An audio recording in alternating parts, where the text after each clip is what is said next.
Assalamualaikum warahmatullahi wabarakatuh. Perkenalkan, nama saya Suhanda, calon guru penggerak angkatan ke-7 dari SMP Negeri 14 Nuni, Kabupaten Manokwari, Provinsi Papua Barat, dengan fasilitator Ibu Dotranda Tri Sulasmiati dan pengajar praktik Bapak Bram Warmaya Lubis. Kali ini saya akan memaparkan tugas modul titik 1, koneksi antar materi, kesimpulan dan refleksi. Modul 1.1.A.8.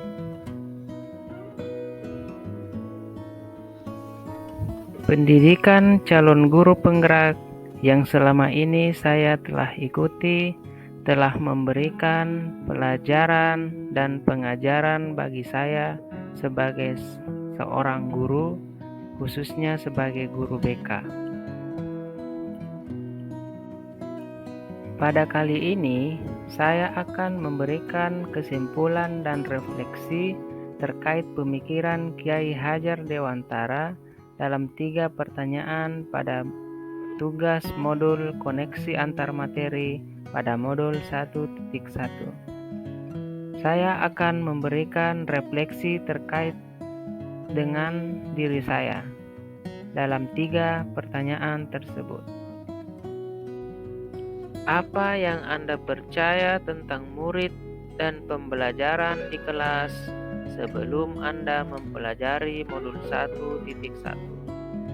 Yang pertama, proses pembelajaran dan pemberian layanan bimbingan dan konseling hanya berpusat kepada guru, tanpa melibatkan semua siswa. 2. Guru kurang memahami karakteristik siswa. Dalam hal ini, proses pemberian layanan bimbingan dan konseling harus melibatkan atau bagaimana cara memahami karakteristik siswa terlebih dahulu. Yang ketiga, guru memaksa siswa untuk mengakui kesalahan. Yang biasa saya lakukan adalah ketika siswa melanggar aturan sehingga saya melakukan proses layanan bimbingan dan konseling adalah bagaimana agar supaya memaksa siswa tersebut mengakui kesalahannya tanpa memberikan kesempatan kepada siswa tersebut agar bagaimana mengakui kesalahan tersebut. Yang keempat, kurangnya rasa percaya diri siswa sehingga menjadi pasif. Yang kelima, proses pembelajaran berfokus pada ketercapaian KKM atau kognitif saja. Akan tetapi, selain dari kognitif, yang ingin dikembangkan atau yang ingin dicapai adalah bagaimana supaya afektif dan psikomotoriknya siswa dapat terpenuhi. Yang keenam, pemberian punishment tegas untuk mendisiplinkan siswa. Yang sering saya lakukan adalah bagaimana memberikan hukuman kepada siswa yang melanggar aturan di sekolah.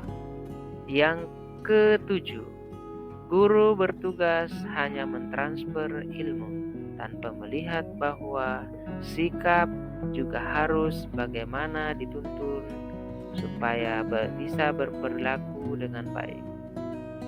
Yang kedelapan, pemberian tugas kepada siswa. Pemberian tugas ini biasanya tidak dibimbing atau diberikan penjelasan dengan baik. Pertanyaan yang kedua, apa yang berubah dari pemikiran atau perilaku Anda setelah mempelajari modul 1.1? Terkait dengan pemikiran, dalam hal ini ada 3 poin yang ada di pemikiran saya. Yang poin yang pertama, memahami, menghargai setiap perbedaan karakteristik siswa. Poin yang kedua, pembelajaran berpusat kepada siswa. Dalam hal ini, siswa diberikan kesempatan untuk bagaimana mengembangkan potensi yang dimiliki. Poin yang ketiga adalah menyadari bahwa guru bukan satu-satunya sumber ilmu, tetapi sumber ilmu tersebut bisa berasal dari lingkungan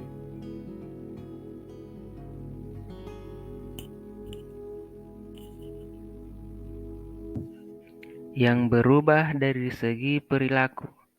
Dalam hal ini ada 3 poin. Poin yang pertama adalah memberikan kebebasan kepada siswa untuk menyelesaikan tugas sesuai bakat, minat, dan kreativitasnya. Poin yang kedua adalah menciptakan pembelajaran atau layanan bimbingan dan konseling yang menarik dan menyenangkan. Dalam hal ini, permainan bisa dijadikan sebagai proses pemberian layanan bimbingan dan konseling yang menyenangkan. Yang ketiga, menuntun siswa dalam mengembangkan potensi yang dimiliki sesuai kodrat alam dan kodrat zaman.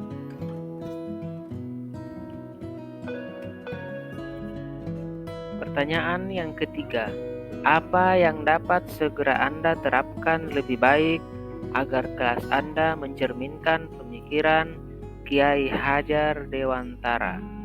Yang pertama adalah kita merancang dan melaksanakan pembelajaran atau proses layanan bimbingan dan konseling yang interaktif dan menyenangkan.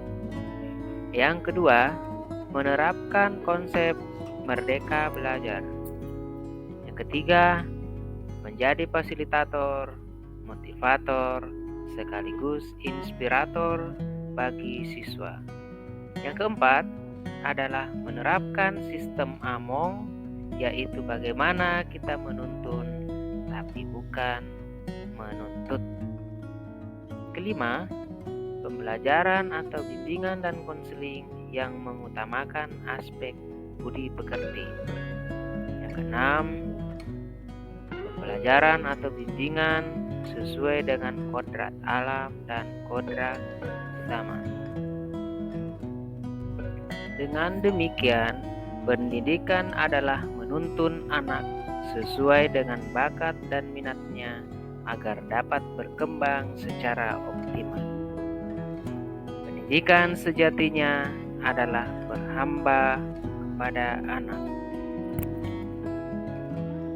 Pendidikan yang humanis dengan konsep sistem AMONG adalah memberi teladan, membangun motivasi, dan memberikan dorongan. Dan perlunya penanaman budi pekerti yang baik dalam pendidikan. Sekian dan terima kasih. Salam bahagia. Assalamualaikum warahmatullahi wabarakatuh.